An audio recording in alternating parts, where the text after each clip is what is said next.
This is Cheloniacast, episode 50. Today we are joined by Dan Roselli, better known as Dan the Turtle Man online. Dan's been making educational videos about turtles and turtle care for at least the past 5 years. He's amassed over 900,000 followers and subscribers across many different social media outlets. And he's at almost 120 million views on YouTube alone. It's really incredible the amount of people he's been able to reach with his content. He's got a really energetic personality, and we're really excited to talk to him today about some of his work with turtles and philosophy on education and conservation. So thanks for joining us, Dan.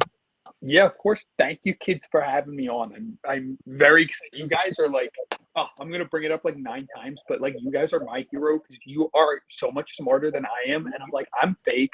I don't know anything compared to y'all. So thank you for having me on. Of course. All right. Well, what first got you interested in turtles and tortoises? Great question. Okay. All right. So the basic, I always loved animals, grew up with all critters, all different kinds of, going fishing, going outside, looking for anything that moved. I started with tropical fish. This is kind of weird, but basically I was reading up on pets and it said this was back when I would check out books from the library, back when we had those. And it basically said, you have to do as much research as you possibly can if you're going to get a pet. And I said, okay.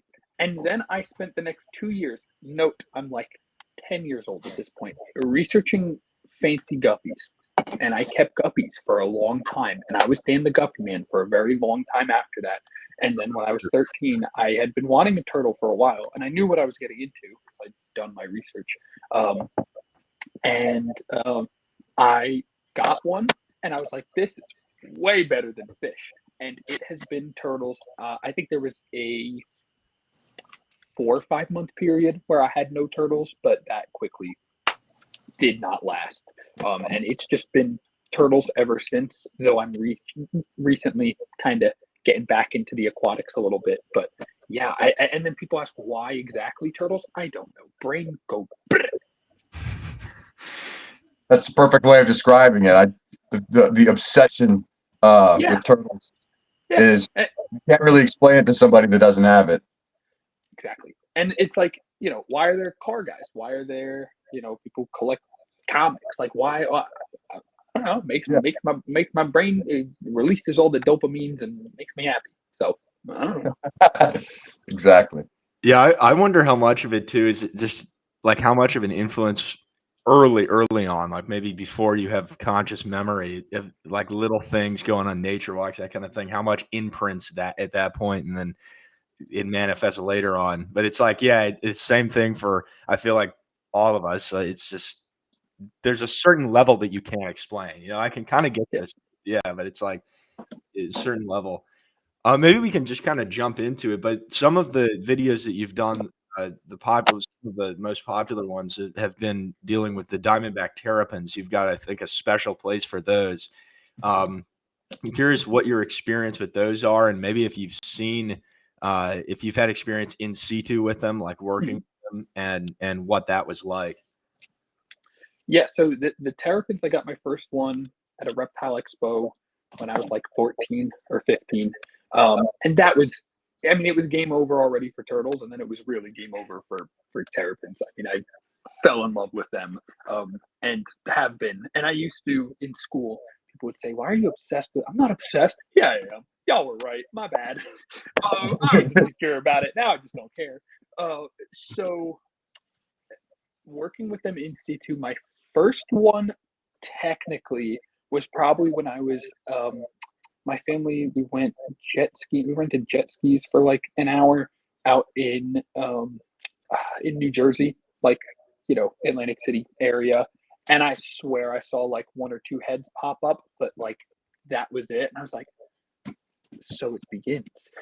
That was my first, and I kind of got like a late start a little bit as far as like actually going out and like herping and like doing stuff, because I didn't know that you could do that. I didn't know that was a thing really.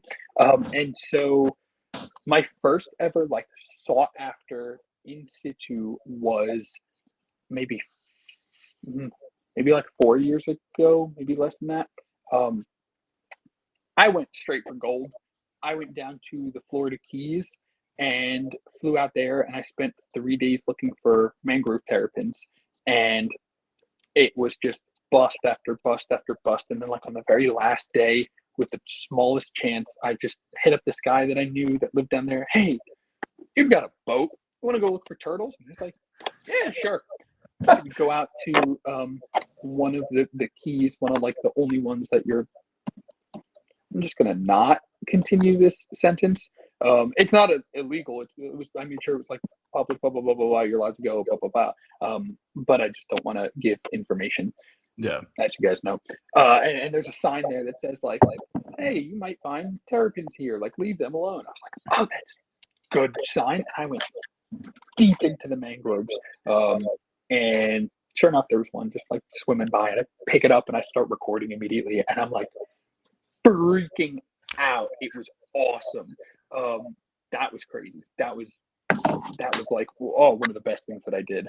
And she was freaking beautiful. I mean, big old head and just perfect critter.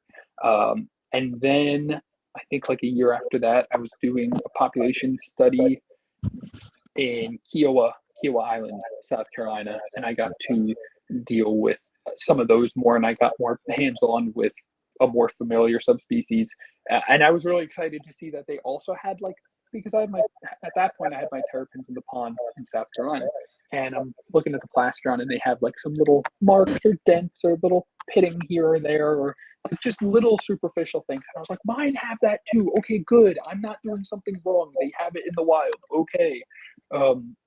That was my experience with them. Yeah, so far. But now it's gonna be ramped up a lot more. I kind of went, as we discussed more, I went from like more captive breeding and whatever, and like conservation, actually active with that, and we're going way in the other direction. So I'm excited. that's cool. Is it so?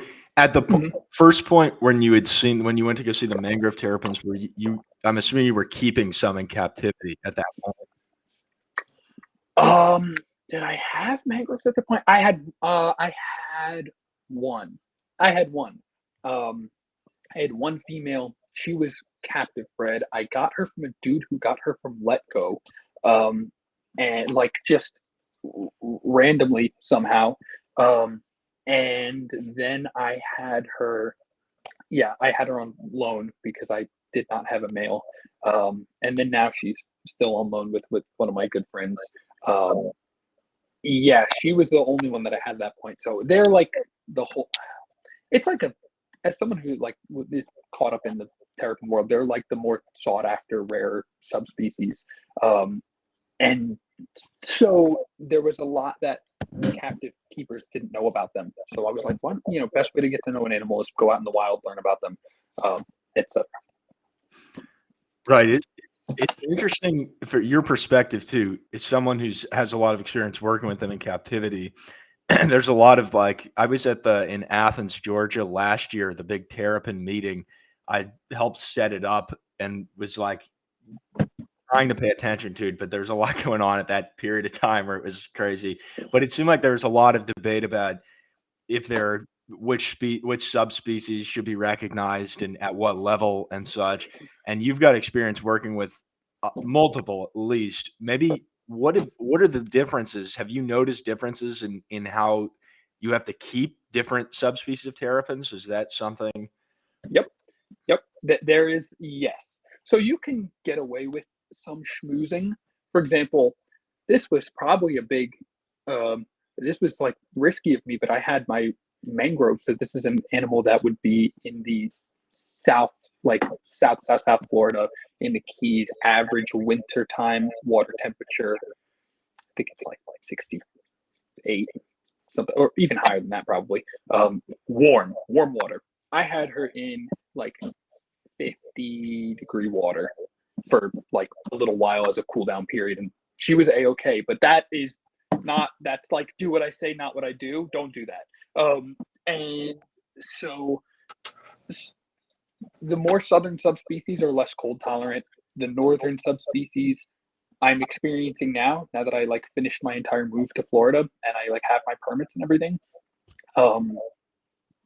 It's weird because it's like if there's a warm day, they'll all be up. And normally when I was in South Carolina, even if there's a warm day, they all just hunker down. They don't want to come up. They try to like stay in that brumation. So there is different care, and that's something that I try to explain to people. You know, if you're getting an ornate, which is they're pretty readily available. Those are the subspecies Macrospilota. They're from the Gulf Coast of Florida, all the way up to like Tallahassee. Even then, I think a little further out. They need it warm. They can't take those. I mean, northern, the ones in New Jersey, New York, they can sit under ice. The ornates will not be able to sit under ice. You know, maybe an individual here or there, but it'll affect breeding. It'll affect their lifespan. It's risky. It's not recommended. And what's really cool is that in the pond, I had a mini pond where I kept the juveniles, and I had a brother and sister ornate terrapin, and one of them hibernated just fine, and the other one wouldn't go down. He kept trying to bask, kept trying to like wake himself up. So I just brought him inside. So in general, yes, they are treated differently, but it's mostly just with cold tolerance, and that's about it. Interesting. Is there anything when you went out where you were keeping them beforehand, but then you had the experience in situ that then you said, okay, I should change this or take inspiration from some aspect of the environment that you didn't realize prior to being there?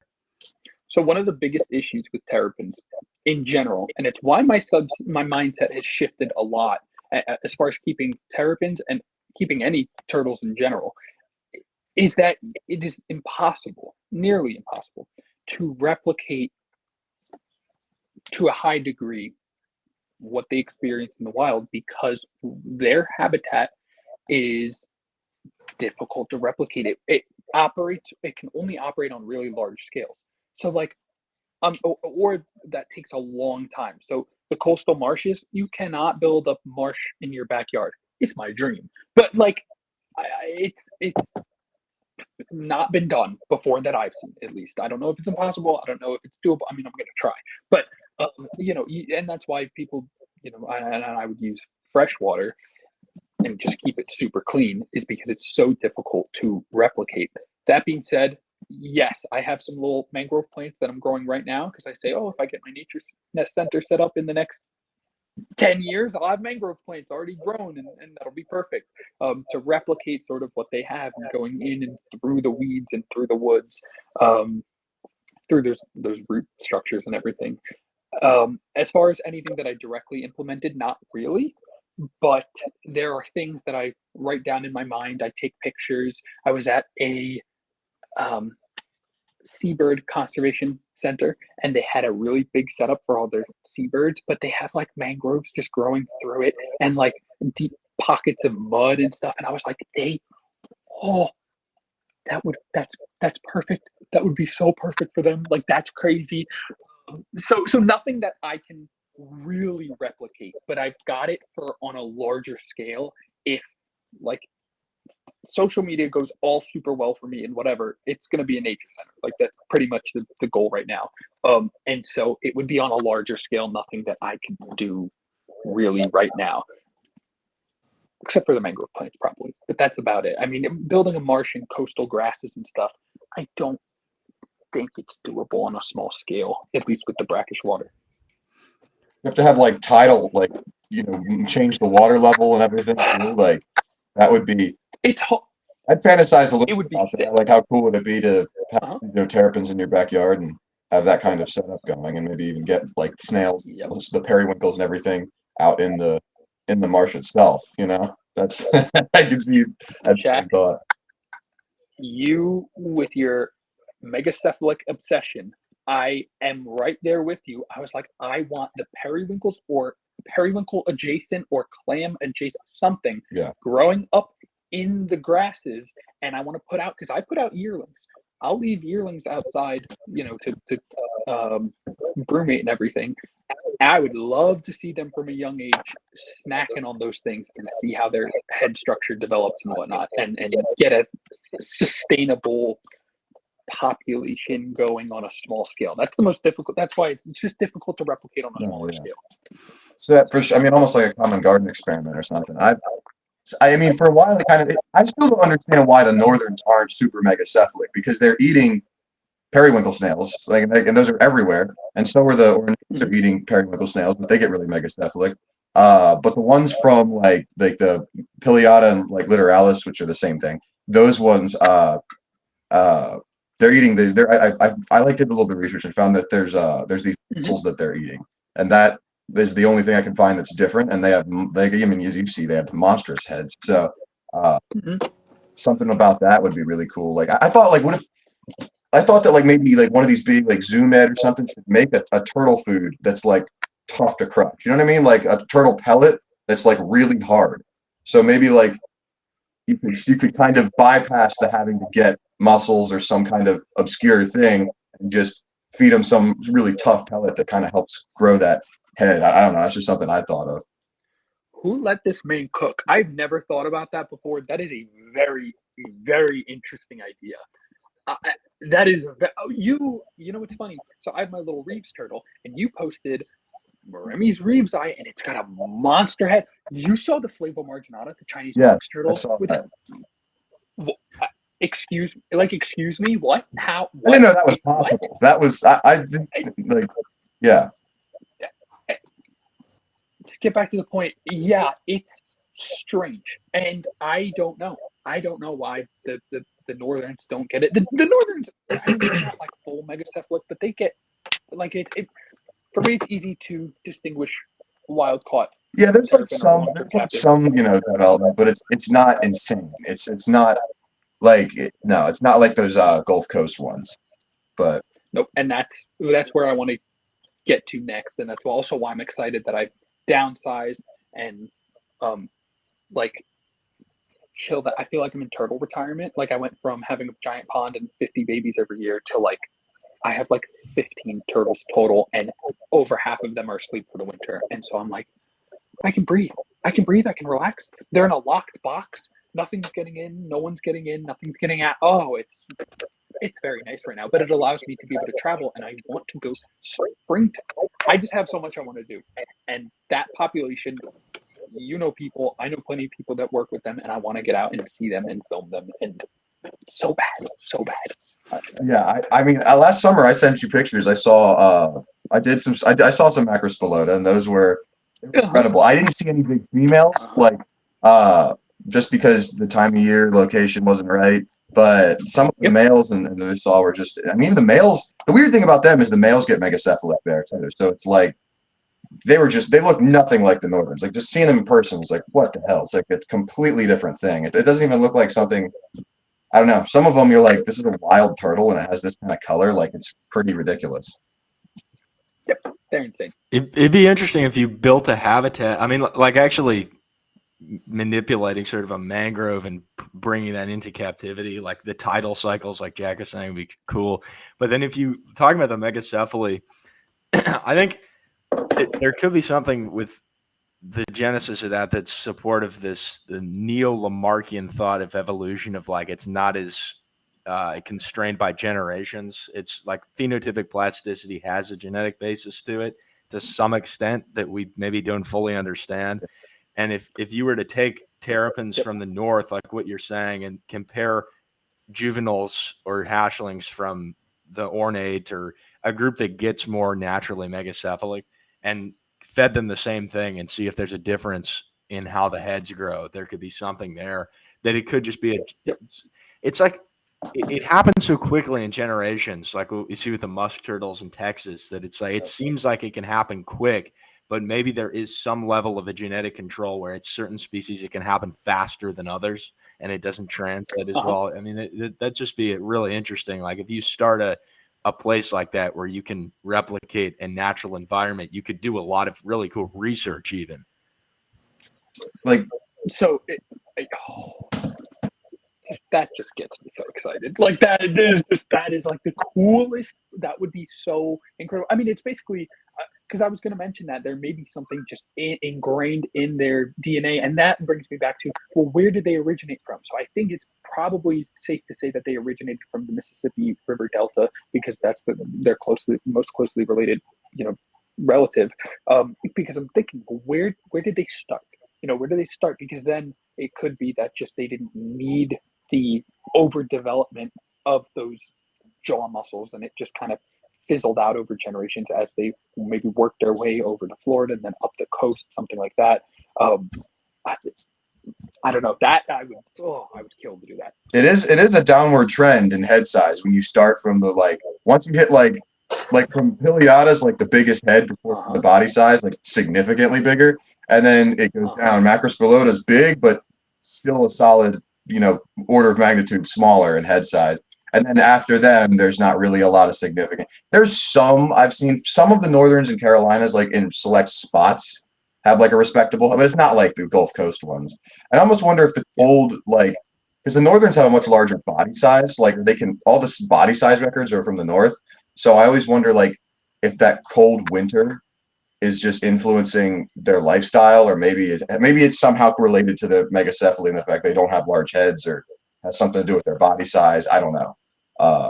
The body size is a very interesting point, because it could be that, rather than dumping calories into larger, more muscular heads, that's not necessary. It became more favored to favor larger bodies, so that way it's larger clutch size because of increased predation up there. I have no idea. It's just very nobody geeks out about this stuff. I don't talk to people that nerd out hard terrapin stuff. Oh yeah, that is, I love that. Yeah, I don't. The answer is I don't know, and it's so fun to speculate.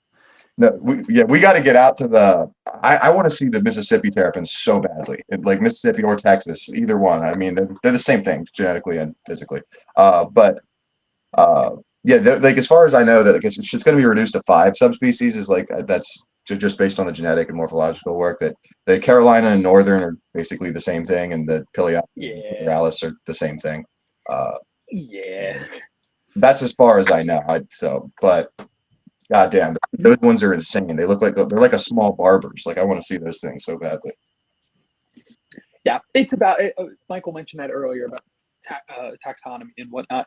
So they're going to be combining the Pileata, the Mississippi Diamondback Terrapins, and the Littoralis, the Texans, because they essentially, the Texans just tend to be lighter and the Mississippi tend to be darker, but you can still get super light Mississippi and super dark Pileata. They're football, you know what I mean. See how much variation there is in a single spot? Yeah. Dude, I we'll get to that too, because it gets insane. And then, so someone just asked me, they posted in a group and said, can someone identify the subspecies? I said, they're all Northerns. They said, well, how can you tell they're Northerns and not Carolina? And I want to be like, because there's no difference. Well, I actually have to respond still, but because there's not really a difference. There's sometimes where I see one, and one of mine, I'm like, she's I don't know how someone got her, but she is, I'm almost certain, a Carolina. Sometimes the that centrata, they just have a look. They're no, I understand what you're talking about. I have a lot of experience with Northerns in Delaware and New Jersey, and a lot of photos I'm seeing from North Carolina or South Carolina, I'm like, those definitely look different than what I've never seen some that look like that, but it's like a regional variant, I guess, is all that it is. That's a perfect way of putting it, which happens. I mean, one of the most common that I've seen is with the mangrove terrapins. I'm gonna just leave out exactly where, but for example, in in captivity, people find the bigger spots more desirable, and so people think that you can just find the bigger spots all throughout the Keys, and it's not necessarily true. There's one area where they have bigger spots, and there's another area where they're all just little tiny polka dots, and they're the quote unquote ugly ones. I love them regardless. Yeah. But it absolutely happens. But one of my Northerns had happy time with the centrata, with the Carolina, and I mean the baby just looks like a Northern. It just it's indistinguishable from anything else. I'm curious There were some questions we've talked to some people in the past about, but regarding regulations in Florida in particular and there seem to be mixed feelings about that. Maybe you could tell us exactly what that was and what your thoughts are on it, and maybe how it compares to other states. Oh boy. Okay, so possession used to be 2 per person in the state of Florida for terrapins. I'm pretty sure it's per person. But again, some of the laws are subject to contextual interpretation, so it becomes difficult. I believe it was 2 per person. And for some reason, up until 2021, when the law was changed, March 2021, you were allowed 2 per person, and you were allowed the take of 1 in the wild per day, something like that, which is what? And so the rule that changed in March 2021 basically said no more take and no more possession. They had like a 3-month grace period where you could apply for permits to keep your pets, but that was it, 2 per person, and like no more, unless for educational, scientific, whatever, you have to apply for like a whole separate educational permit, and that's where mine fall under. But so the debate comes from people basically saying how in reality does banning the possession of these animals from people from having pets going to prevent or inhibit poaching or trafficking efforts, which I understand. Poacher's going to poach no matter what's legal and what's not legal. I understand, though, that it was a little bit of the Wild West and that they maybe want to be overbearing for now and then reel back maybe in the future as more studies come out. And people have been, this is a species that people have been very irresponsible with. We've seen the detriment of the reptile trade, the pet trade, and how that can devastate populations and be extremely difficult for the species. So finding the best way to conserve them is a highly debated topic. On the one hand, you could say, how is having more of these animals a bad thing? People breeding them in Florida, you can mass produce them because they're highly fecund. They have like 3 clutches, especially the Florida subspecies. They'll have like 3 clutches of 8 to 12 eggs each, even 4 eggs. That's still a ton of hatchlings per year, and producing more and more and more. And how can having more in the pet trade, and then they're captive bred, not wild, they're going to be strong, healthy animals, and having a source of them and supply and demand. The more you supply, the lower the prices will be, the less incentive people will have to go and take them from the wild. That's generally what the pet keeper's position, which makes sense. The problem is there's a lot of, like, how do I put it? Okay, on the other hand, if you make the rule that if you don't have a permit and you're possessing one, you're probably a poacher. Like you're not supposed to have it, or you might have taken it from the wild, and you're in trouble. It makes it more easily enforceable to find people who should not have them in theory. So I understand where FWC is coming from. I understand where they say, no one can have them even as pets. I get it, because it was so much the Wild West down there, and it's just difficult. It's very difficult. So with the state of Florida, they usually set the precedent for other states, and other states have their own rules and regulations as far as terrapins go.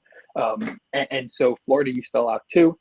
Now they allow none, but technically, and it was unclear, was also part of the problem. People were like, so I'm allowed 2 per person, but if my 2 breed, I'm allowed to keep the babies up to I have 5 people in my household. I have 2 terrapins. They breed. They have 8 babies, but if they have 9, then I'm in violation, because then that's over 10. Now I have 11 total, and that's not good.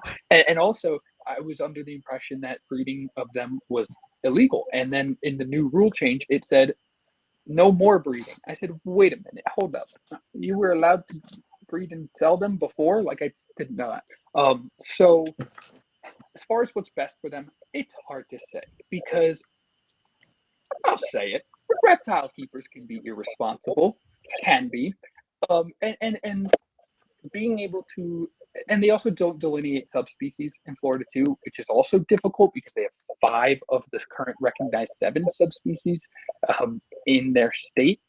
So some states will say, well, you can keep everything but the native subspecies, and this is where it also gets difficult. Texas, they said you can keep whatever terrapins you want as long as it's not the native subspecies. Then, without a rule change, they said, never mind, it's all subspecies. And so it's like so hard. It's so hard. It's so difficult. How do I not ramble on this? I don't know. It's very difficult because I understand the positions of both opposing sides, but the only way that we're going to get anywhere is by working together for like pet keepers to be more responsible and understanding, and then also from legislation to hopefully make more sense, like come from a place that that more science. We need more science.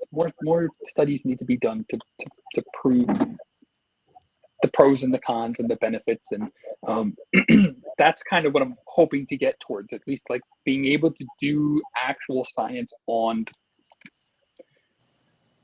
like the animals themselves, the population studies, the driving factors that are driving them to extinction, and sort of just trying to find what the heck is going on.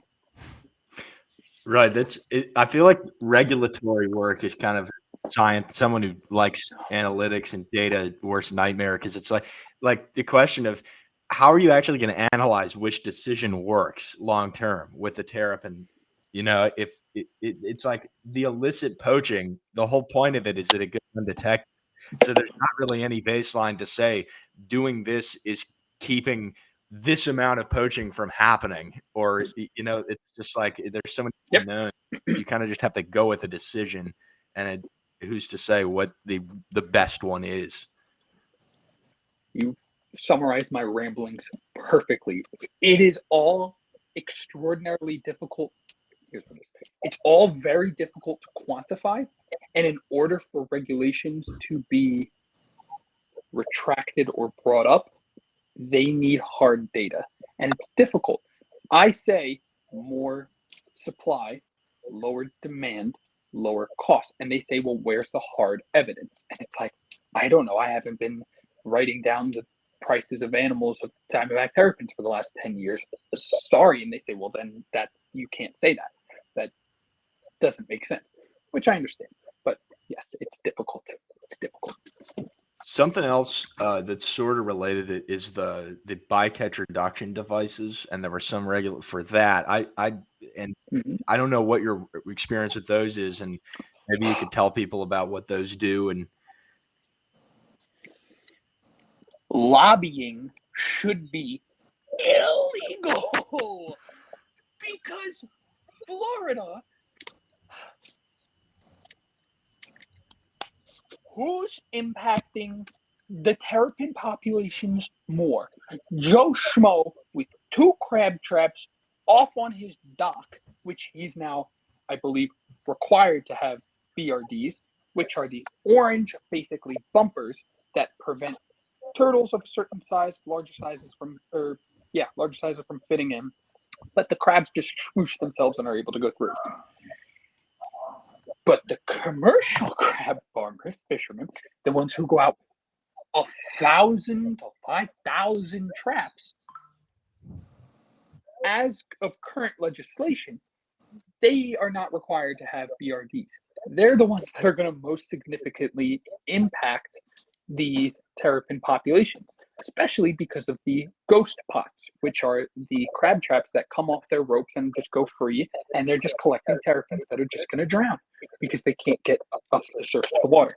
I'm trying to explain for people who don't know, but I feel like most people are turtle nerds and know this.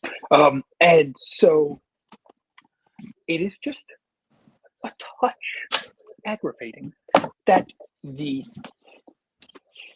stupid, dumb, backwoods fishermen that say, I'll say it, that are like, we get our biggest crabs and we can't get them with the BRDs. Even though multiple studies were done that say the big crabs still fit in even with the BRD. And they're like, no, they don't.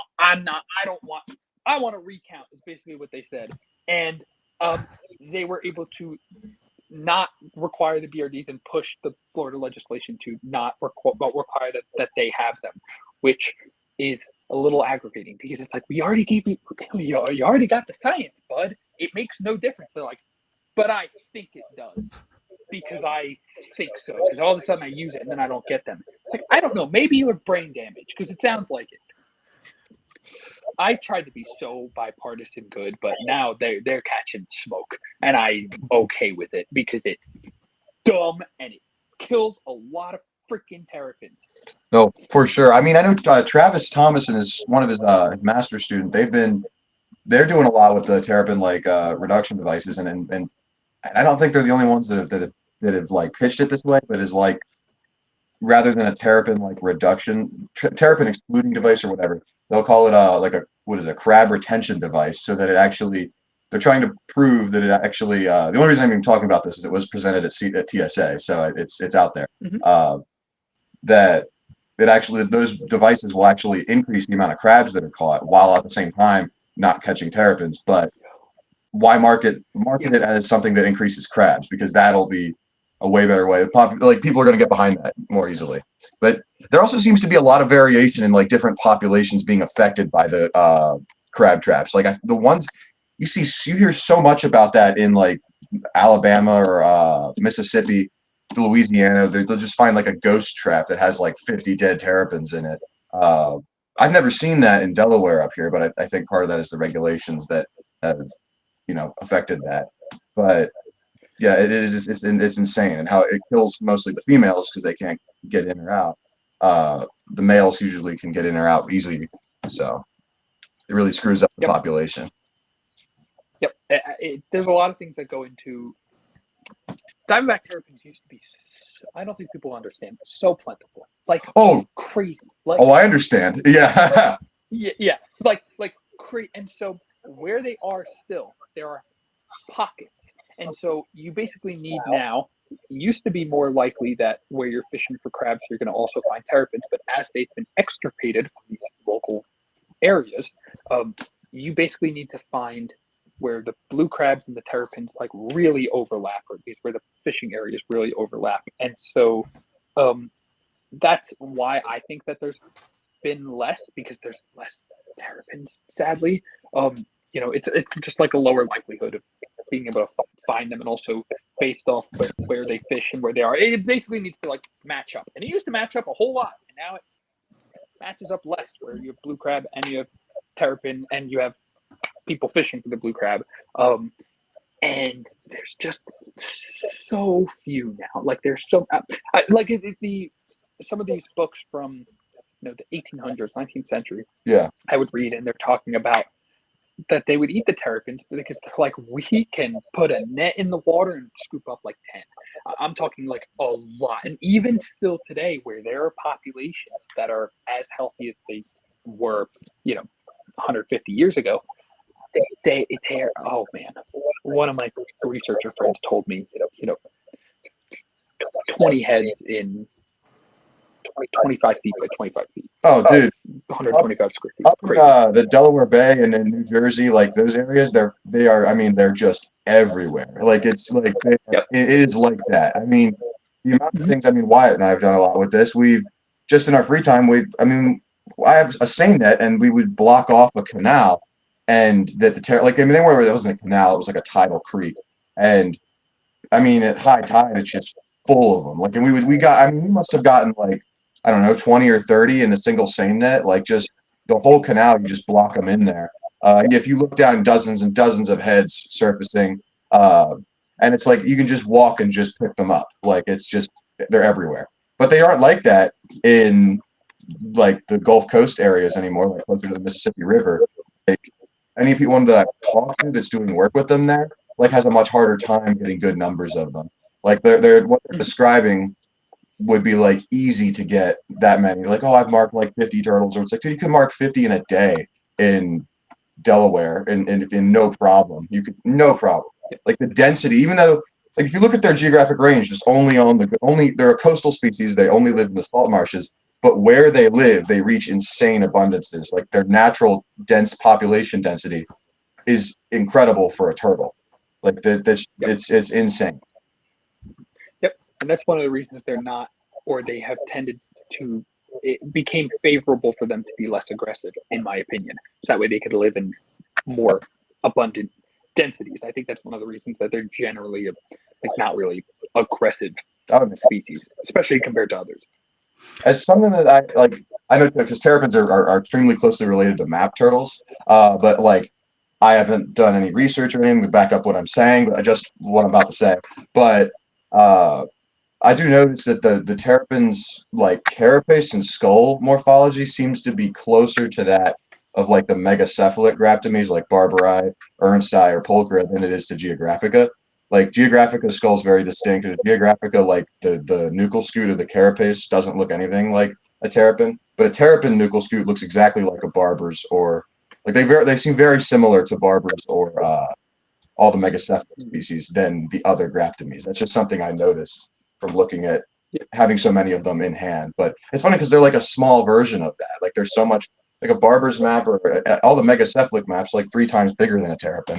So they're really neat to see, and especially the ones that I saw in the Panhandle. Like I'm used to the northerns, which get pretty damn big, but for a terrapin. But I mean, even the ones from Louisiana or Texas don't get all that big compared to the northerns. I mean, they're a smaller turtle, so I don't know.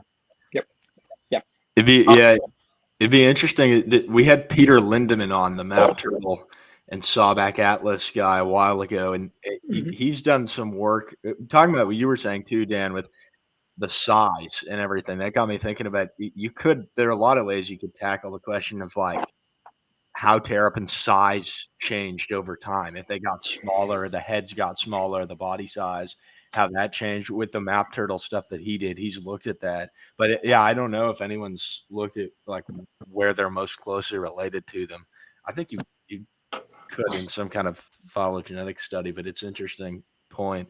Maybe we can sort of pivot a little and talk about some of your adventures in Florida other than terrapins and maybe just related to, you seem to be always doing something kind of interesting. So what are some of the highlights from your time in Florida and just traveling and looking for things? Or I know you do a lot of work networking with people for the YouTube and social media, so we can maybe get into your journey in there. If I could interject real quick, specifically, I'm personally interested in your story with knowing Charlie and Fred Grunwald. Talk about that. Oh man, like okay. So it's just been like Florida has always been where I wanted to be, always. I went to school in college in St. Petersburg. I got cut short because of COVID, and I went home to South Carolina. And I was there for 3-4 years. And I always thought Florida, especially after the law change, I was like, it's not going to happen. Then I was able to get my permits, my educational permits and whatnot. And I was like, okay, all I have to do is like split up the boys and the girls, and any eggs I get go bye-bye. I can do that. So I'm like so happy to be where I need to be, like where I belong. I love the freaking state. I love the state of Florida. It's warm all the time. It has the coolest reptile species. It has the coolest fish species. You just go popping up little microfish that you keep in your aquarium. Okay, so Charlie and Fred. So Charlie, how the heck did I get to know Charlie? I don't know. Probably through Greg's turtle hiker, Greg Brashear. I would call him the alligator snapping turtle god. That man is a powerhouse of knowledge and memes. So I think that I got to know Charlie through Greg, but I don't know. I feel like Charlie, I don't know. He just started I don't even know what we were talking about, but he just very quickly became one of my close friends. And Charlie and Greg are like, those are my homies. And so I was traveling down to South Florida because I was like, I need to get down here. I went down to one of the Croc Fests. Met a bunch of people there, and it was super fun. I met Fred there. Charlie's like, say hi to Fred. I was like, hi, Fred. And he's like, I don't know you. I'm like, yeah, that's okay. And then, but you start to see these people again. I went down to the Daytona Reptile Show later that summer and saw Fred again. He's like, oh, it's you. Like, what's up? And so the adventure, I mean, okay. So then I was like, okay, I want to come down here more. I want to like come hang out, be with my people, essentially. And so there was a summer where I like kept making trips down. And one of my friends, she was very close with Fred. And so I went and I went on that trip. I went to visit Charlie's place for the first time. I was in heaven. His place is beautiful. It's immaculate. He's got some of the coolest species you've ever seen. And Charlie's just a lovely human. One of my favorite people to exist. Charlie will be like, oh, that place is so dirty. It's like, it's like the cleanest, most like put together setup you've ever seen in your life. And he's like, oh my God, it's so clean. It's like, Charlie, I can see my reflection in the floor. It's really great. Charlie, please, like, this is cleaner than anything I could have. This is like Wonka. You're Wonka, dude, and this chocolate factory. It's beautiful. Okay, pure imagination, you psychopath. I love that guy. So, Charlie was like, "You need to know Fred. You need to know Fred. You need to get to know Fred." And so, one of my friends, she was very close with him, and so she calls him up. She's like, "Hey, Fred, we're coming. We're stopping by." And that was like the beautiful thing about Fred's place. You get there and like you're home. He just treats you like he just doesn't. Not that he doesn't care. He just treats everyone. He treated everyone like just like you just belong there. Like he just, yeah, welcome, new friend. And he was just one of the. He was so smart. He knew what he knew, and he knew what he didn't know. Which some of you can have all the intelligence you want, but if you don't know what you don't know, you're limited. He knew what he didn't know. So he had terrapins there, and I'm geeking out over them. And he was like, tell me everything. I need an expert in them. And so I was going to be working with him to like revamp, pimp out, / move them and whatnot. And then unfortunately he passed away. But he was just like, oh, every time I went to Fred's, it was the coolest thing. You sit down on his driveway, you have 1 or 2 beers, you can walk around the property and go see Crocs, gators, snaggletooth. Oh, it was a monster. I have videos. The kookaburra. Oh, one of my favorite birds on the planet now, because he would just go over and he goes, and the kookaburra, and it was like freak. Oh, so cool. He's got caiman at the wazoo. He's got all kinds of cool turtle species. That man in his front pond, I don't know. People talk about disease, and he could keep these separate. Fred had sulcatas, redfoots, yellowfoots, sliders, cooters, map turtles, I think, all in the same front pond land area, just all together. And they were all chilling. They were all happy as horses. Fred helped inspire me in so many different ways. I'm so thankful for that, like 6 months that I kept beep bopping down there, and got to see him. We would just go and help him with yard work, like just for S's and G's. He was incredible. He was just so smart. Like he had the coolest stories on the planet. He told me about one time that they were in a plane going somewhere, and I think to Jamaica, and the plane ran out of fuel, and he had to.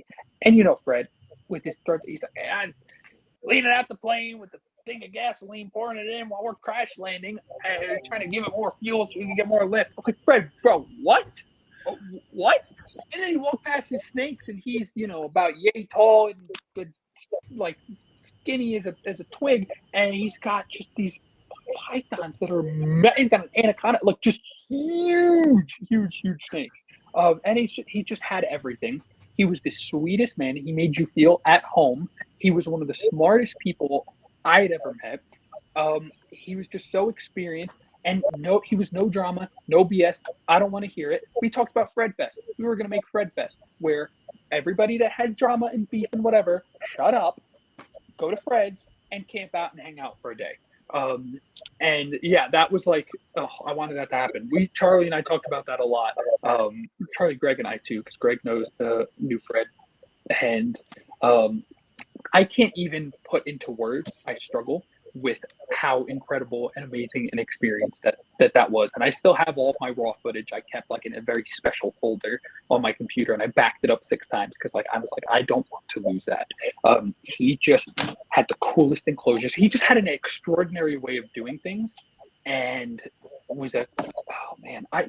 was awesome. I get there, my first time meeting Fred, and then I'll wrap up. My first time meeting Fred, I rock up, and he's like, "Oh, I know you. Oh, you're the surfer guy. Oh, okay." He's sitting down, talking to someone. He pulls out like this plastic graduated cylinder, about yay thin, yay tall. I'm like, "What is Fred?" Fred's talking to someone. Yeah, I know. A beer, pours it in the cylinder. I'm like, "Okay, cool. I guess we're doing like college Fred. Like, I don't know. Like, is this? Why not just drink it out of?" He lifts up his shirt. He takes a little tube and he takes a little valve, and the beer just starts. And I'm like, "Oh, cool, okay."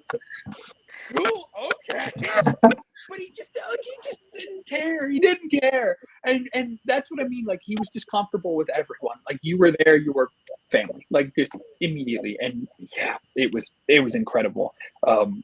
You were in the presence of greatness, 100%.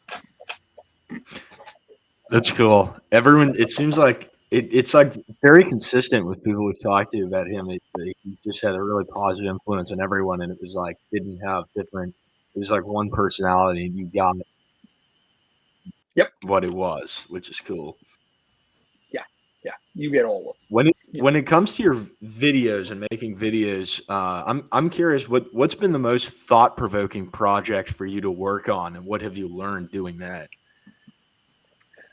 So as of recent, right, I need to get back on my shtick of like turtle care, because I've been branching out with stuff that I've always wanted to do, which is just be psychotic and make stupid videos.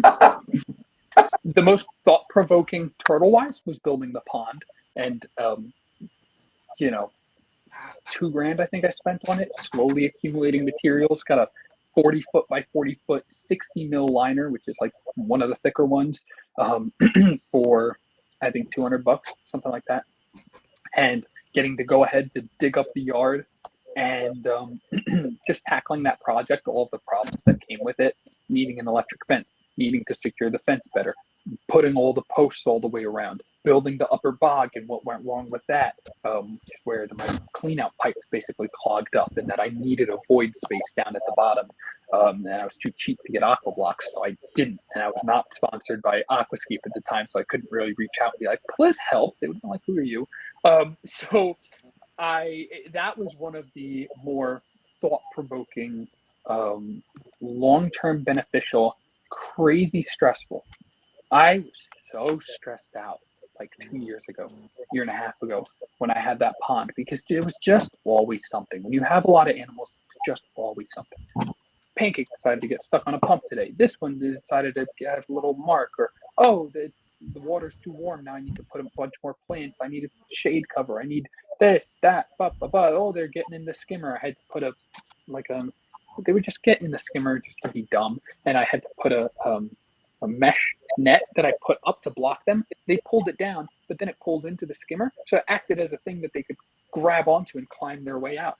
That was great. Being paranoid about them getting into the back pump chamber, I had to have rocks there to stop them from being able to get in. Paranoia was the pond, the pound of paranoia. But it was so good because now I know. Every time you do something, you gain experience, and I know for the next one exactly how to do things. That was probably one of the bigger videos that I've done. I was in college still technically, but thanks to COVID, I just pop on my headphones.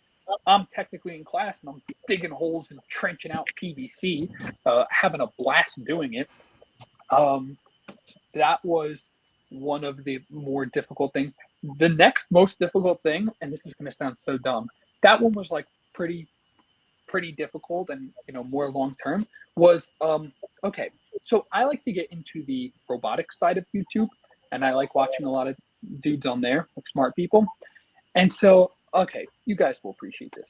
There's this dude, I don't know if you saw the video because I'm psychotic, but I'm walking back. Okay, there's this dude, Michael Reeves. Yeah, I love Michael. Insane. Yeah. Okay.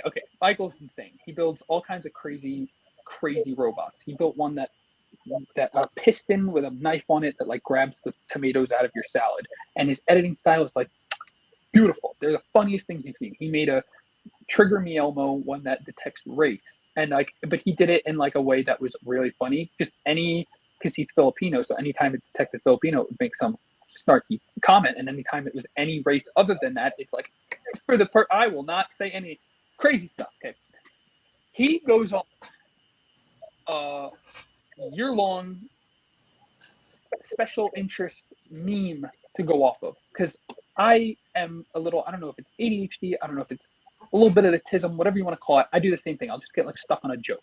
So he's stuck on this joke of I hate turtles. Everyone loves turtles. Everyone saves the turtles. He's like, I hate turtles. He's like, and so people are like, what? He's like, turtles. Like, I don't know if I'm allowed to curse, but he's like, screw turtles. And there's so many clips of him saying it. And they're like, why do you hate turtles? He's like, I want my plastic straws. And they're like, Michael, what's the best way to kill a turtle? He's like, plastic straw, like right in the nose. Just like real edgy, like funny, like, stupid stuff. So I cooked. And I was like, at some point, I'm going to be able to get this kid. Like, I'll be able to use this as like a foothold to launch and wager a campaign.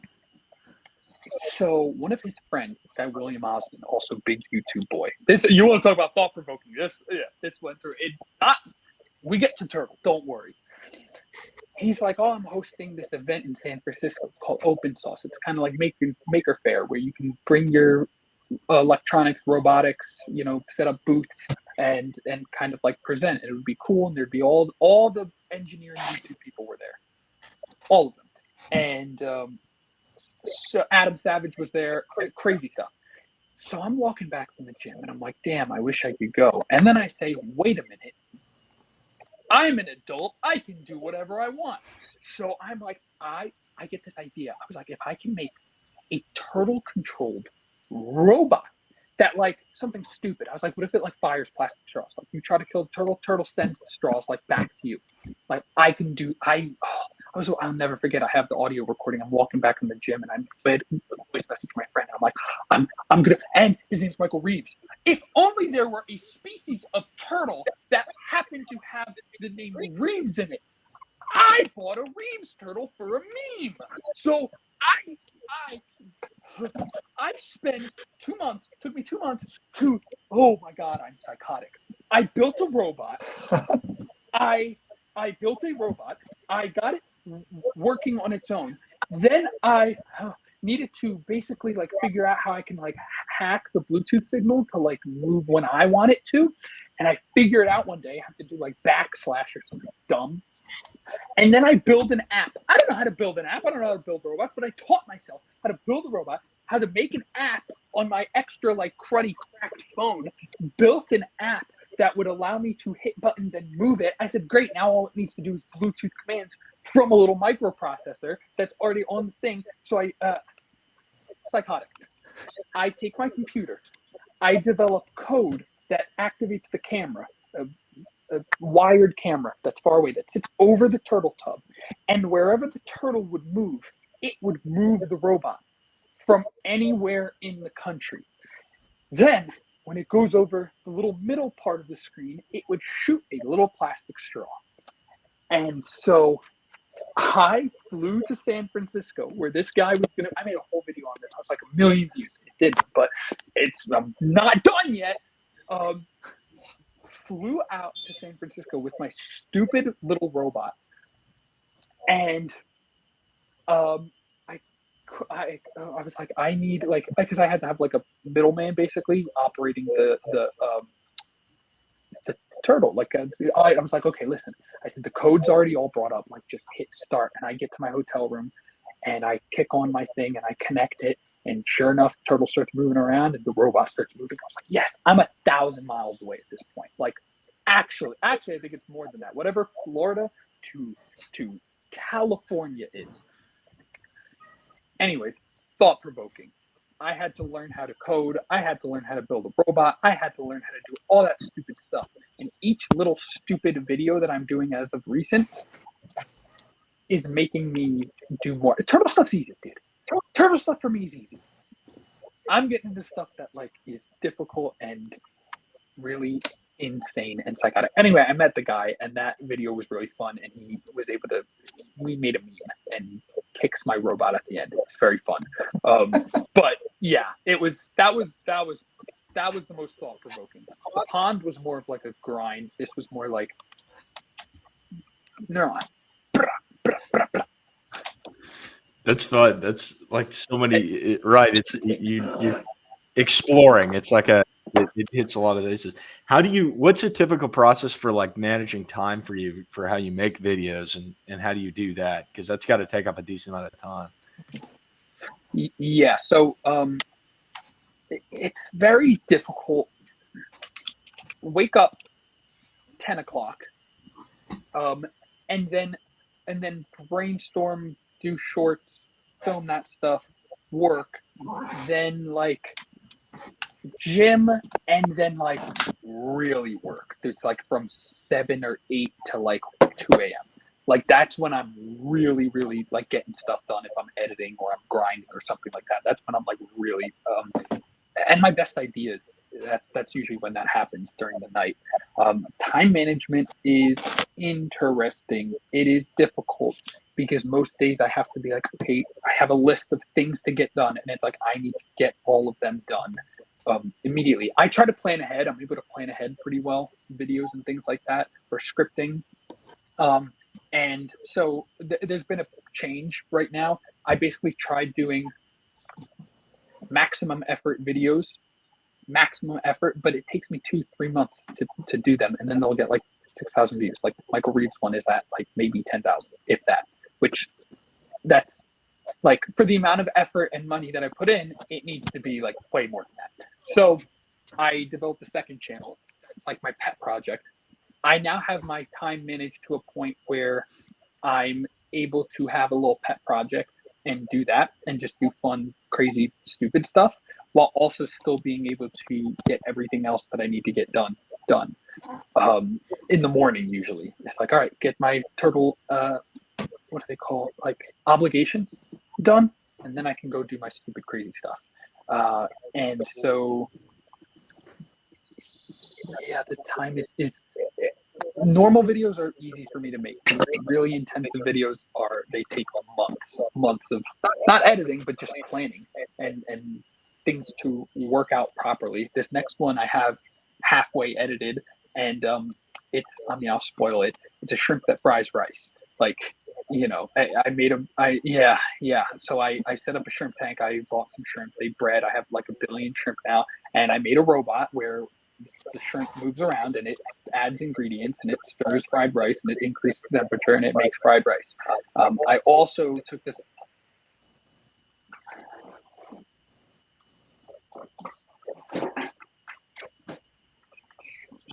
This shrimp costume. I bought a shrimp costume. Well, you got to put it on. I can be. No, I literally can't. It's a 2-person project. I could fit my head in, but bro, it's literally shrimp. It's the dumbest thing I've ever done. This is what I'm doing. This is an arm. Here it is. All right, here I'll do this for the rest. All right, so it's stupid, but I think it's funny. So now I'm able to do dumb things like that.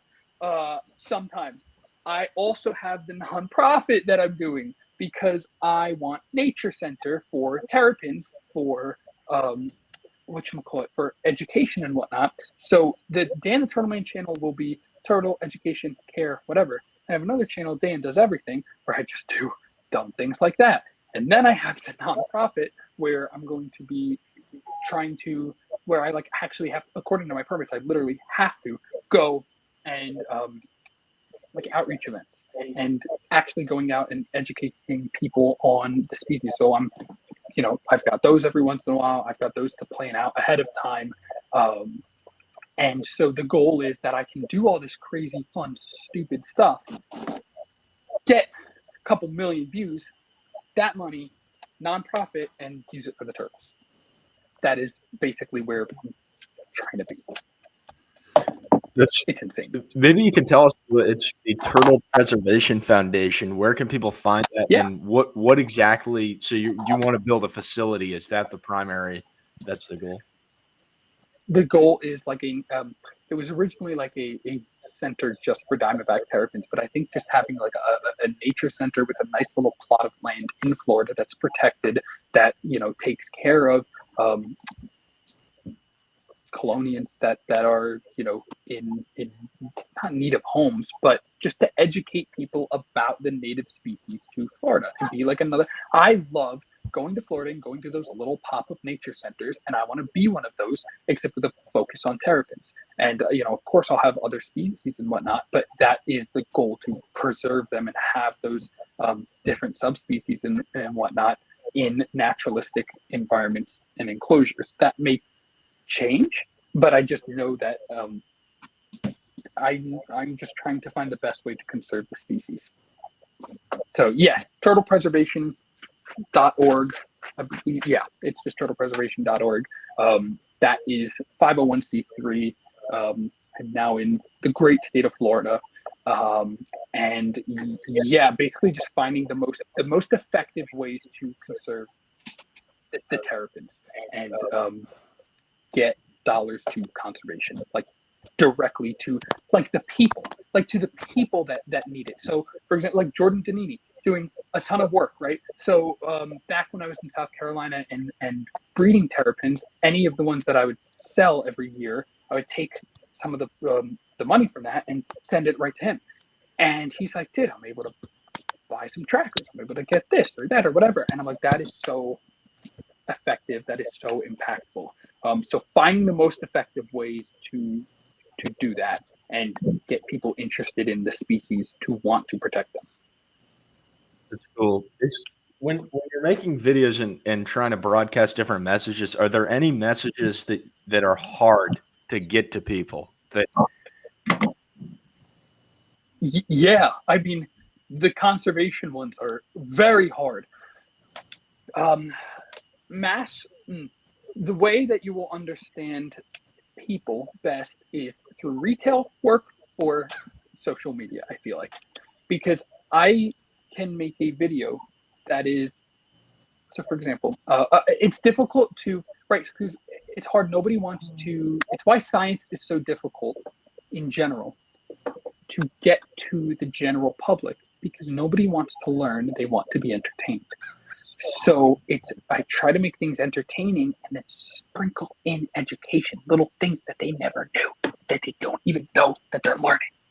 Now I gotcha, you little buggers, and now you like turtle more. And now you feel bad for that little red ear slider that you kept in a 10-gallon tank its whole life in 4 inches of water that you killed, because there's so many stories. I was just telling my cousin, people with turtles are like people with hamsters. They just tell you the worst ways that they've like somehow killed them. It's insane. I'm like, what is wrong with y'all? So trying to, the science and conservation messages are the most difficult to get out there. And so I try to kind of put it through a little bit of shock content sometimes, like trying to get people with a hook and then being like, no, just kidding. Here's the real deal. It's just difficult when I just recently made a video. You guys all know the racist tortoise that attacks all the little black shoes, and all of your friends have sent it to you because they're like, look, turtle. And so I made a video where I'm like, guys, no, they are not capable of, someone said, they attack the shoe because they think that it's a predator. And I said, what do turtles do when there's a predator?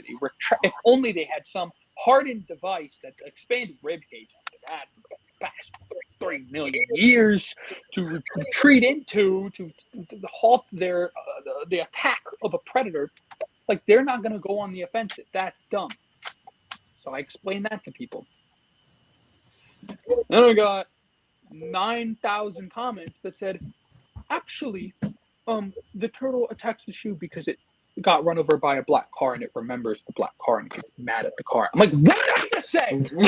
I just said we're not capable of that type of association. They don't do that. Why would they do that? You're anthropomorphizing a reptile. I love them. They're dumb. They're very smart in a variety of different ways. That's not one of them. So it's very hard. And then I have to be nice and not be like, you more. What did I just say? Did you? Our listening ears weren't turned. They weren't turned on today. Spaghetti-O. Me when I'm delusional. Me when I'm dumb. Me when I decide not to listen to what someone just said. And then it's just very difficult. The internet is a rude and horrible and disgusting place. And then people are like, bro, why are you mad? Stay mad. No, it's racist. I'm like, okay. Thanks for watching. I'm going to buy rope from Home Depot and hope that it can hold 195 pounds for my rafter. Like, it's insane. So it can be very difficult. It's broadcasting science. I mean, it's one of the most difficult things that you can possibly do. And so I'm finding new and different ways to do so all the time and trying to steer back. Because then I went a little, like, I feel like I went like more creative, like just making entertaining stuff. And now I want to like really get that conservation message in there, really start to get the education in there about the critters, because it's difficult, but it's doable. And one of my prime shining examples is Chris Leone. Like, he's able to educate and entertain, and his long form videos are like, oh, I thought about retiring. I'm like, you don't need to watch me. Go watch Chris. All right, I'm going to dress as a shrimp and like fry rice now. But I still think it's just very, very difficult to get people interested in science. And so that's, it's one of the biggest struggles ever. I'll definitely say that we do have the advantage of having cute animals on our side. I feel like it's definitely harder to get some people into the more complicated aspects of science. At least we can use animals to be like, yo, this is a really cute turtle. Really would suck if it's went extinct in the wild. Bingo. Yeah. And even just like one stupid cutesy little video can absolutely help. Get people wanting to learn more about them, or the people who say, I want to keep this species, and then they look more into it and they say, oh, I can't keep that species. Oh, that it's not doing well in the wild. Oh, and now they know. Yeah. Oh, that's the Maryland Terps. Oh, cool. That's the sports. Yeah, I've gotten so many Maryland Terrapin sweatshirts, T-shirts, and stickers, and I don't even go there. But it's the thought. Yep. I get it. But, it's like, but I think animals are definitely one of the best ways to promote conservational awareness, like just showing people firsthand. I mean, Chris Leone does it really well with, like, Otis, and, you do it really, really well with the Terrapins. I mean, who can resist the Terrapin? They've got the cutest little faces. They're super personable. And, I mean, I feel like people don't give turtles enough credit for being as personable as they are. They're not just another cold, unfeeling reptile. There's no such thing as a cold, unfeeling reptile, but that's unfortunately the perception that most people get from them. Mm-hmm. So I feel like just turtles are able to exhibit more personality, and a lot less people are scared of turtles and they are snakes and such. Bingo. I feel like something that we can do with this platform is bring a lot of the information that people really should know that comes from like the scientific world and get it to the general public, because 95% of the general public is not in a scientific journal or scrolling through Google Scholar looking for some obscure paper like that has information that people should probably know that's pertinent to their conservation, or people are just so misinformed. So that's why I think like the potential of like social media outreach and education and stuff is definitely really, really significant. Jason. Oh yeah, I was just about to ask. Sorry to like impede here, but as like a former turtle survival center intern, interned there a couple summers ago, and I wanted to know if you had like any like heard like I kind of like, even though I haven't like met you personally, like I heard of your whereabouts from like people who interned with you. So I was like kind of curious if there's like any like podcast appropriate lore or that you can, or even if you can just share a bit about your time there. One of the best things I had ever done. Easily. It was so freaking fun. Oh my God. Like, people are like, "Dave, you went and like volunteered for 2 months of like hard, some days like labor work." I was like, "Yeah, it was awesome." You, as far as I will just generally say like just in general, and I can try to get into some lore. In general, I learned so much there about conservation, about effective nonprofit running, about these actual imperiled species, scientific names, the ways, the small things that you do, and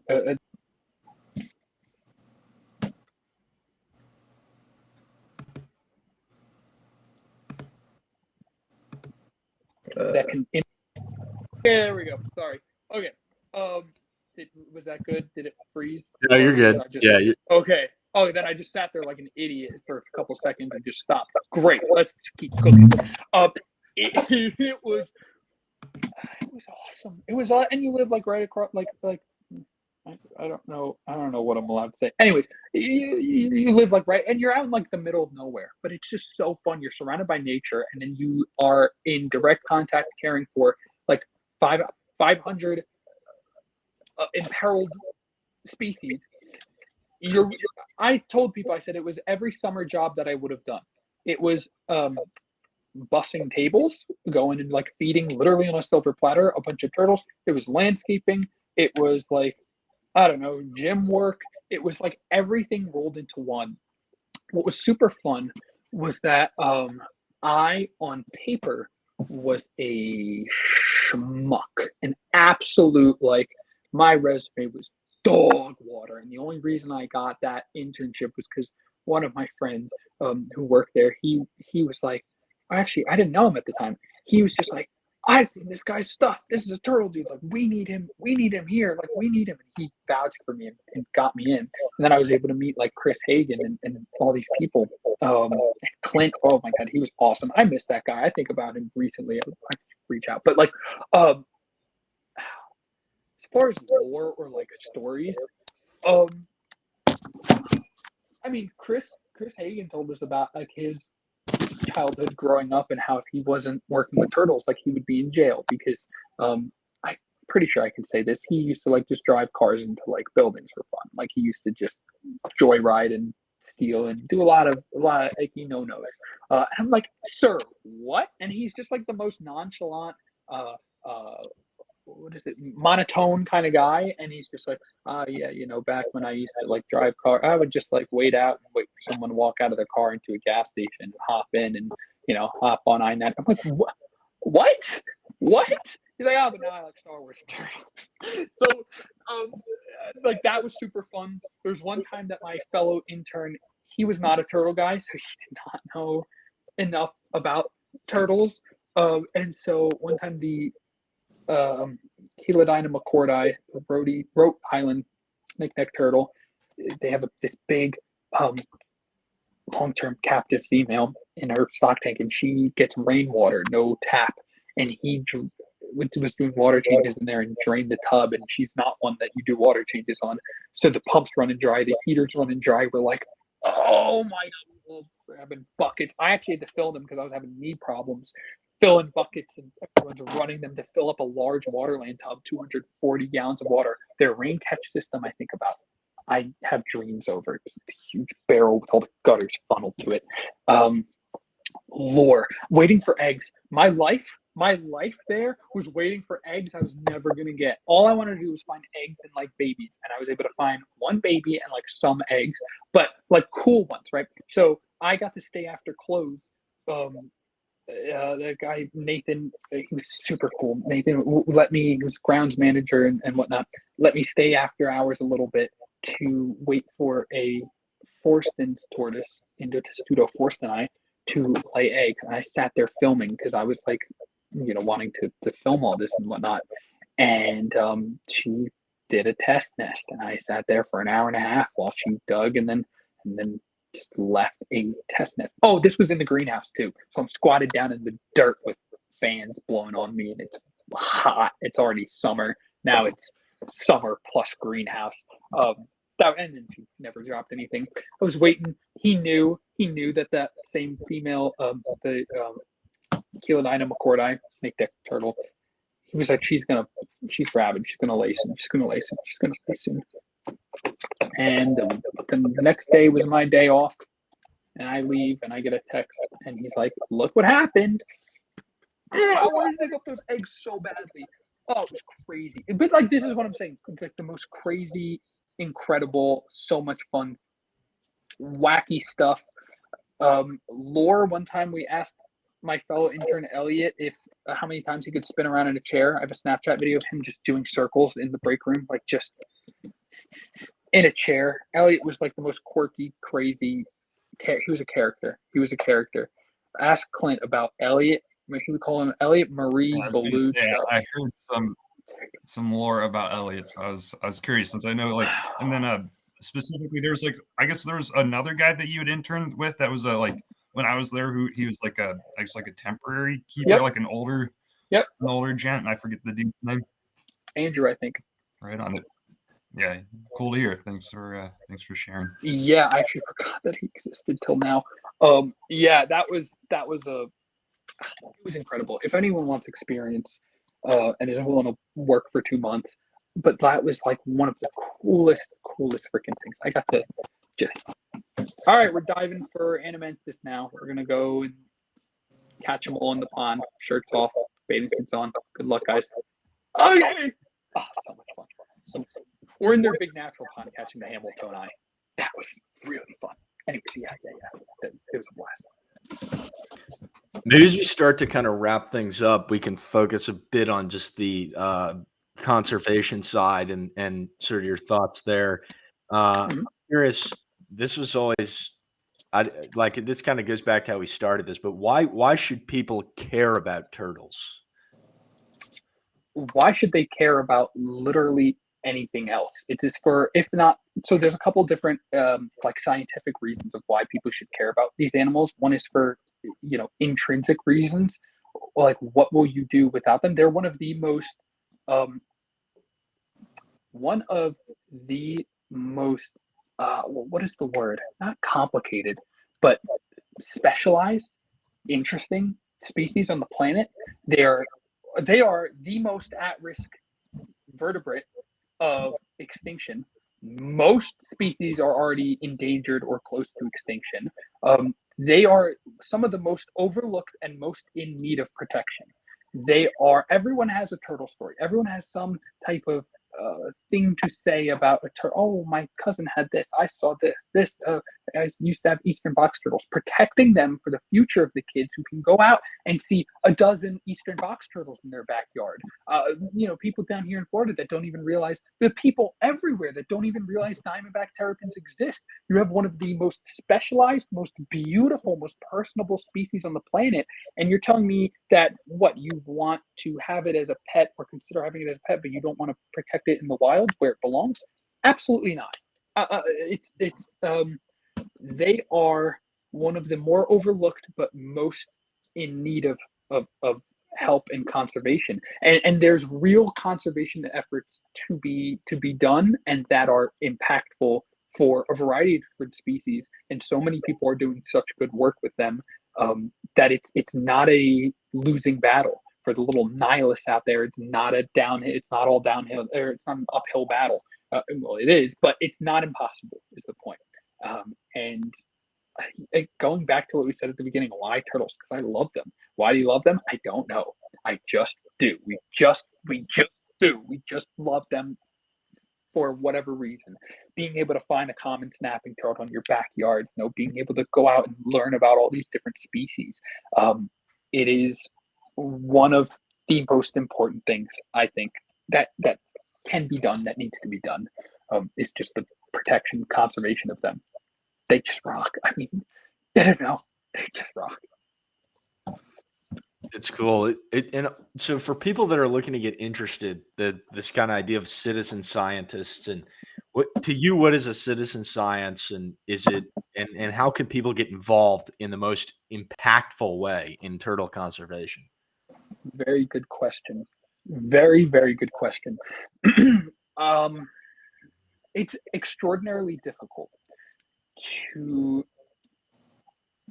talk about, I know you say citizen science, but sometimes people with passion don't know where to direct that. And it took me a long time to get to where I am. At first, I wanted to just be a terrapin breeder. But at the end of the day, I realized that I never want to be in a position where the option is, sort of screw someone over or do something shady or pay rent. Like, absolutely, I will never put myself in that situation. So it was important for me to direct my passion in the most beneficial way that I possibly can.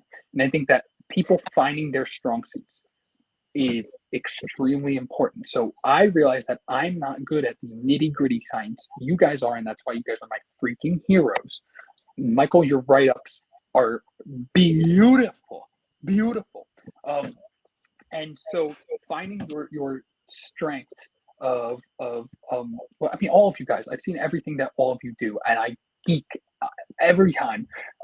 Finding your strong suit of what you're good at and embracing it. So I'm good at make video. I make video, get people interested, get people learning about turtles. Citizen science is keeping track of your numbers, keeping track of growth patterns, what you're feeding, keeping these little things that could be proven, like you were saying, Michael, earlier about the megacephalic heads and having two dissimilar subspecies, one that has the potential for megacephaly, one that normally doesn't. Being able, I mean, there's nothing stopping. I can't because I would. No, I can't. But being able to do that and track and write everything down and whatnot. I often ask scientists, people who do this professionally, about what are the best ways for people to do things. And they say, if you're getting eggs, keep track of the number of eggs, the time of year, the temperatures the water's at, just keeping track of things. A big one, being a responsible individual. If you are keeping your turtles, I used to just mix all of my subspecies together, but that is not in the most beneficial avenue for conservation of the species, because it muddies, quote unquote, their DNA, which conservationists and I believe that is not beneficial for the species. So doing things responsibly, not making things just for the sake of making things, people hybridizing turtles just for the sake of hybridizing them, and that goes subspecies and actually, the map turtle terrapin hybrid. What are you doing? People who want to get involved, the most effective way is locally, getting to know your local animals, getting to nature centers, helping with rehabilitation and things like that, starting your own educational program. There's nothing stopping someone from getting some native species responsibly and whatnot, and educating people and becoming like that, sort of traveling little, not reptile show, but like educational spokesperson. Like, that's what I'm doing, and it's so far great. It's finding your strengths and playing to them, I think is basically what I'm saying. Find your strengths and play to them. There is a way for everyone to get involved, even if it's making dumb videos to raise money for them. You know what I mean? It's playing to your strengths and just getting out, talking to people too, networking, talking to y'all, talking to whoever, the more things that you can do, volunteering. There's just like getting BRDs and handing them out over in Maryland, over in New Jersey. I mean, I have a whole butt ton that I see someone with that they like fishing, that they're from Maryland, they have crabs on their license plate. I'm like, hey, you want a BRD? Here, take 5. Just little things, playing to your strengths and doing what you can, even if you think that you can't. No, I think that's perfect advice right there. Like, everybody's got different strengths and different weaknesses. So finding the best way to direct yourself is good. I mean, for me, I'm like super OCD, super obsessive. So trying to find a way to I don't know, utilize that, because there's definitely some things that would not work out for me, or some paths that I couldn't do, and some things I'd be better at. I've just personally learned. So everybody is just so different, and especially in the turtle world too. Like I feel like no two people are the same. Everybody that's at this point where we are is so distinct and like unique in their own way. It's not like we're all the same type of like I don't know. Like with a lot of other people, I think there's just so much cookie cutter like personalities out there, but that isn't a thing in this like niche world. Like everybody is a distinct like personality of some kind, which I like that. I think it's really cool. Yeah, it's entertaining. Yeah. Makes things interesting. All right, so our final question that's always interesting is if you've got one piece of advice or multiple, whichever, for someone that's looking to make turtle work or conservation research, anything related to turtles, a career, what would that be? Not to give up at all. Even if you're doing it on the side, even if you're putting in 2 hours on a weekend barely when you can, even if it's making videos at home or making little shorts or whatever, not stopping no matter what. As far as making a career, if there's not a career path, make one. If there is, that's one of the things that I also learned at the TSA was Chris Hagan told me, there was no position for what I do. I made the position and then I filled the position. That's what some of the most successful people do.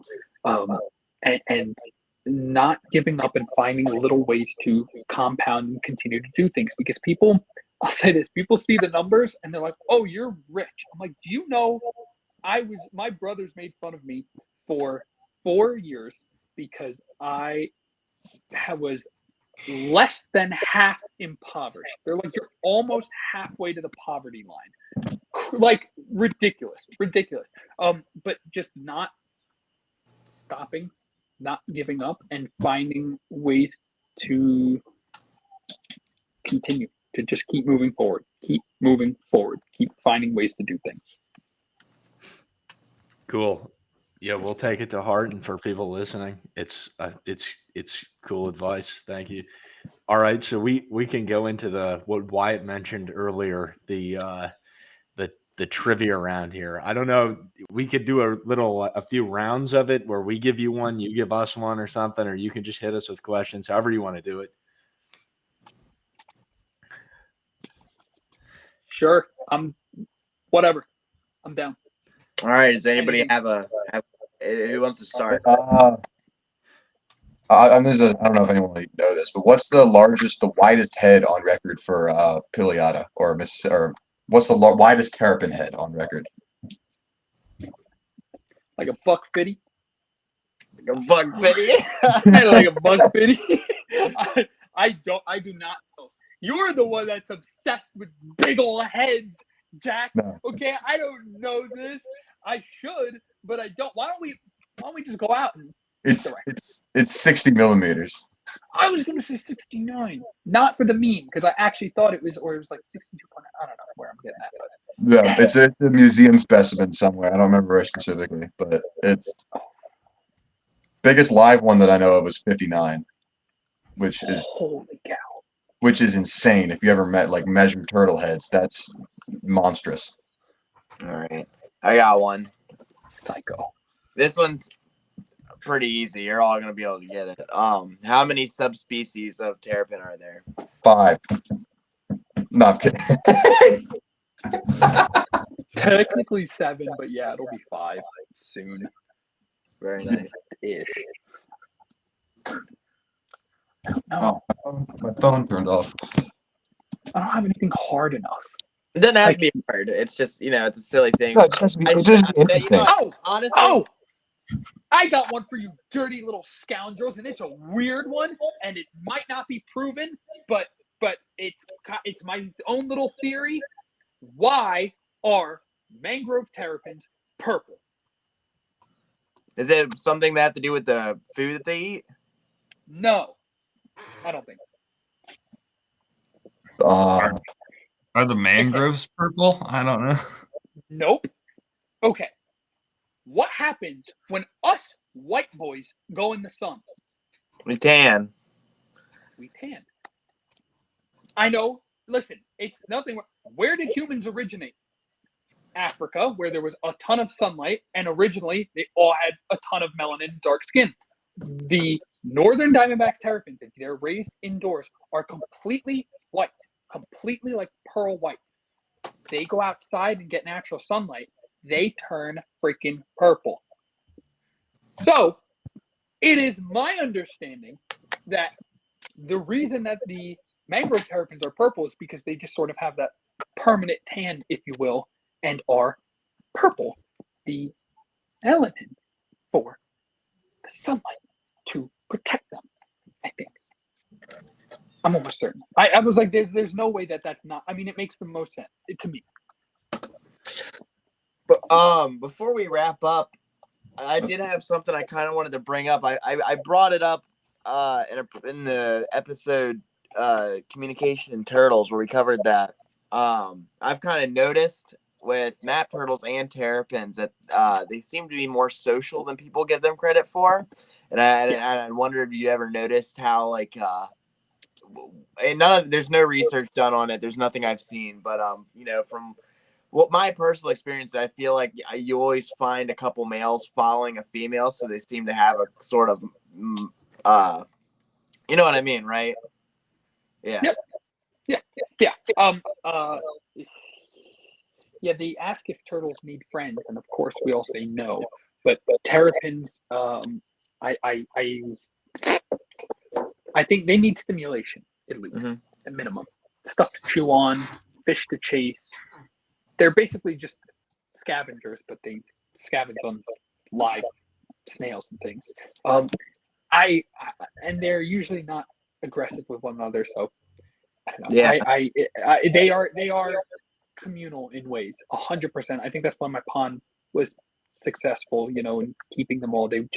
Everyone had their own personality, but they meshed really well. Yeah. Also, I found that sort of the males will sort of bond to the first female that they come in contact with. Sexually mature males, whoever the first female is, they will sort of bond to. I've witnessed this a lot of times, like at least on 3 or 4 different instances, and yeah, it's just crazy. Cool. All right. Interesting. All right. Well, I think that's it's been good. If anyone else has anything to say, pretty good. Yeah. Concluding remarks, I guess. But thanks again for coming on, Dan. It's been a pleasure and just great to talk with you and hear about your philosophy towards things. And yeah, it's been awesome. Absolutely. Thank you guys for having me on. I appreciate y'all. It was epic. Yeah, that was a good episode. Oh yeah. All right. Cool. We'll see you on the next one. Well, this is also probably the end of season 2, so that too. Season finale. Let's go.